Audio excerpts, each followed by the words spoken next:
understand what he's signing, and so you need to go to an attorney and talk to them about what you need to do.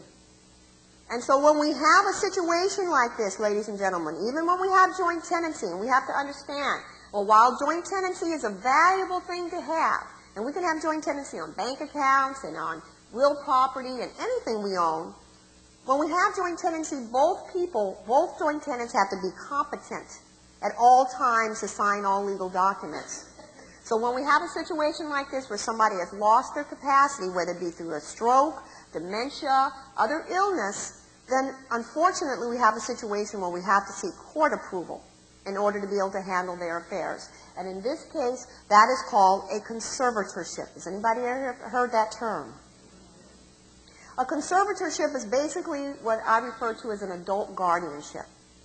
So when we have someone that can no longer make their own financial decisions anymore, and we want to help them, whether it be our grandmother or our sister or our brother or our husband or whoever it might be in our family, our child, it's unfortunate, but sometimes parents actually have to apply for conservatorship over their children. Then we go through a court process that is designed to protect that individual, make sure that the person who's going to be responsible for them is a trustworthy individual that has their best interests at heart, but it costs money. It's an expensive process. It costs usually about $10,000 on average to have someone appointed your conservator. It's humiliating because we have to have that person deemed to be unable to make decisions. The court becomes in control of all aspects of the person's financial affairs from that point forward. It's time-consuming, aggravating, because every time that family member who does care about them wants to help them, they have to go through the court in order to get that assistance. So after living with the stroke for a number of years, Bill passes away. And now Mary is faced with a probate. And one thing that you need to understand, that for every will, there must be a probate. Can you repeat that for me? So when they chose the will as their form of estate plan, they guaranteed their family would go through probate. So you say, Ms. Collins, why is that necessary? Why is a probate necessary for wills? Well, because in our state, the will always has to go in front of a judge to be determined that that is the signature of the person, that that was their last will, and that they were fully competent at the time they signed it.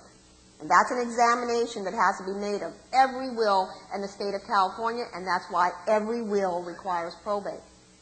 So now remember we talked about what happens in probate, and in this case, Bill had a couple of old pieces of property, a couple of things that were not in joint tenancy with his wife. He had a piece of air property down in Texas. He had an old bank account. He had an old retirement account from an old employer that he unfortunately hadn't put the right names on, and so as a result, she had to go through a probate to get those things.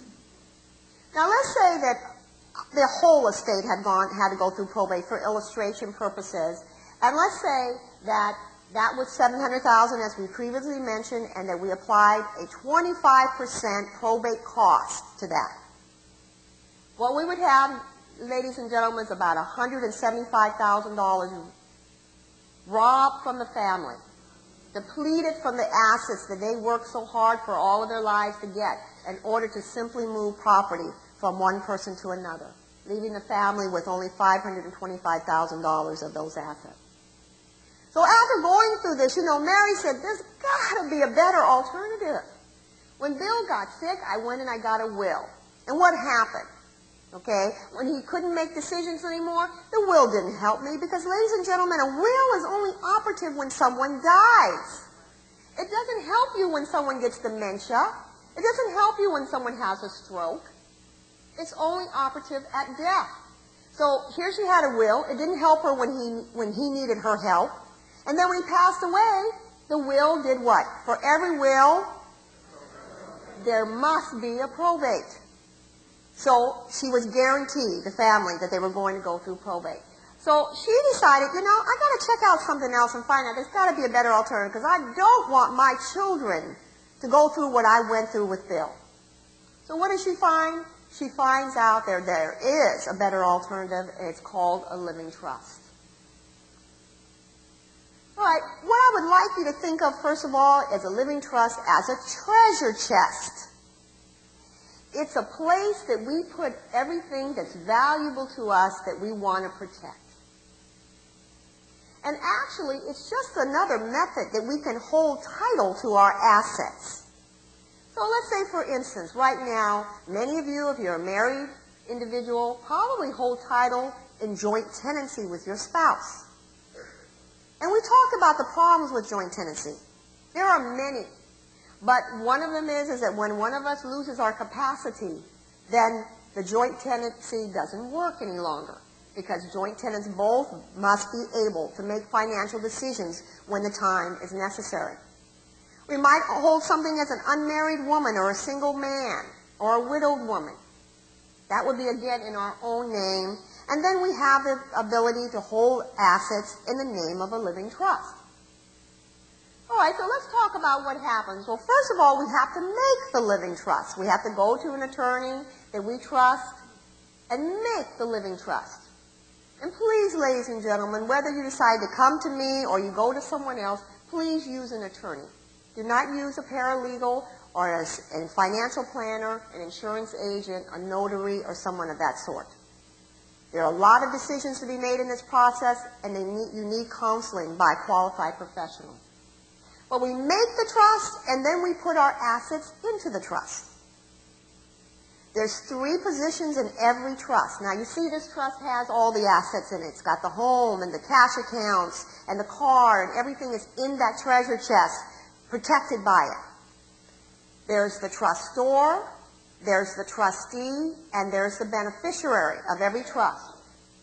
All right, well, who are the trustors? Well, they're the people who make the trust and put the assets into the trust. So that's you and me, ladies and gentlemen. We own real property, we own bank accounts, we own insurance contracts, and we decide, you know, after I heard Ms. Collins' explanation of what probate is and how it all works and how I can avoid all that, I want to make a trust, and you make one and you put those things in it. So you're the trustor. And then the next person involved in the trust is the trustee. They're the people who can manage everything that's in a living trust. And again, that's you and me. Because when we make a living trust and put our assets in the trust, we are going to have complete control of everything that's in the trust so long as we are competent and alive. That means that we can sell things out of the trust, we can buy new things and put them in trust, we can go out and get loans on our property, we can trade it, we can lease it, we can do everything with it that we were able to do before we created the trust. And then we have the beneficiaries. They are the people who can spend the assets, the things that have been put in the living trust, and use them in any which way they want. And that, again, is the person who created the trust. Because the trust, during your lifetime, ladies and gentlemen, is always going to be for your benefit. All right, so let's apply these concepts to Mary and her $700,000 estate. Let's say she didn't have to go through any of that nasty conservatorship and probate with Bill. She got the whole estate. All right, so Mary decides, I want my family to avoid all those things that I experienced with Bill, so I'm going to create a trust. So she's the trust creator, the trustor, and you see how she's put her assets in the trust.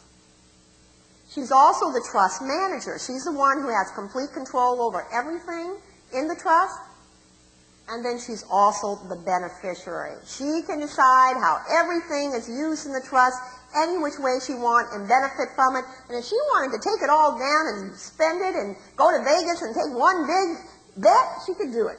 Wouldn't advise her to do that, but it's her choice.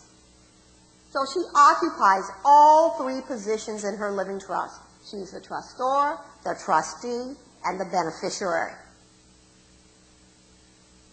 So let's say that Mary gets Alzheimer's. Mary has lived out there in the Palm Springs area for many years, and one day she goes to the doctor and she speaks with her physician, and the doctor starts recognizing some things about the way Mary is thinking and remembering, and he says to her, you know, Mary, I think you need to bring your daughter in or your son in. I need to talk to a family member.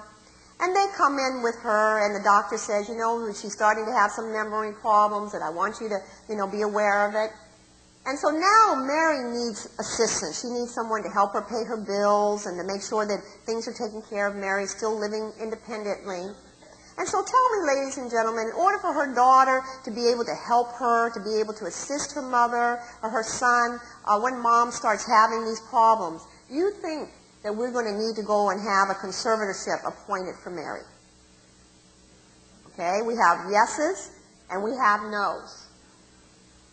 Well, in the case of a living trust, no conservatorship is necessary. And the reason being for that, ladies and gentlemen, is that Mary chose her daughter in the document that she prepared that holds the title to all of her assets. She chose her daughter Susan, who she completely trusted to be able to help her at a time when she needed help. So no, she doesn't need to go to court. Susan doesn't need that process because Mother planned in advance, and Mother decided that Susan was the person that she wanted to be there for her when time came. So Susan is going to help manage Mom's property, keep Mom in her home, make sure that her assets are there for Mom. So what's the cost to the family when Mary develops dementia? Zero. No cost. They don't need to go to court. They don't need to fight over it, okay, because Mom made her mind up. And Mom's will be respected. So Mary lives on with dementia for a while, and then she passes away. And now the question is, ladies and gentlemen, will Mary's estate go into probate? Well, you see, I've got a class of 8 students here this morning. And that lack of knowledge is no longer an issue. Because you're all right. No, Mary's estate is not going into probate because a living trust avoids probate. There's no probate necessary when we have a living trust. The reason being for it, ladies and gentlemen, is that a trust lives forever. And so when you pass away, it doesn't mean that now we have to go through that process in a court process of making sure that your assets go to the next generation or whoever you chose, because you have already made the decision. You made the decision where my assets, and you've given the power of the trust to make sure that that happens, just the way you want it to happen. So 100% of that property, all that Mary and Bill work for all of their lives, are going to go to their family and friends. None of it's going to go to the state of California. Not a drop. Oh, Arnie's not going to get a dime. So why do we want to have an estate plan? Because we want to make sure that what we've worked so hard for over our lives goes to the people we care about. We don't want to go into those possible undesirables. We want to make sure they get it when we want them to get it, and we don't want all those costs imposed. We don't want the need for a conservatorship, the need for probate to have to be part of the process. So let's talk about a family situation like Bill and Mary's, where they have 2 children, Susan and John.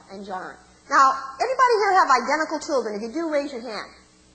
Anybody got identical? You got twins? Oh, 2 children. But are they identical? That's what I want to know. Because I got 2 of them and they're not identical at all. Okay, they're very different. And in most families, they are very different. They have different needs, different habits, different family situations, so forth. So in this case, Bill and Mary were very confident in Susan. Susan had proved to be a very wonderful daughter. She had finished college, she was knowledgeable, she was helpful, she was wise, and they felt that they could give the amount of money they wanted to leave Susan, which was half of the estate, outright to Susan. That Susan would know what to do with it. Susan would go and she'd invest it in something or buy a piece of property, put it in the bank, put it in a retirement account. She would do something wise with it. And so they had no qualms about leaving Susan's money outright to her. However, they also had John. And I have a John. I should just change this slide and just call him Jason, okay? Because my John's name is Jason. And my son is 20 years old, and he's a responsible young man in that he's going to college. He's at NYU, and he's doing what he's supposed to be doing at this point in his life. But if I give Jason $100 and I say, Jason, honey, take this on down to the Bank of America and put it in the bank in your account. He's got to stop at George Shinoy and get some food. We got to stop at Hollywood Video and pick up a video. We got to stop at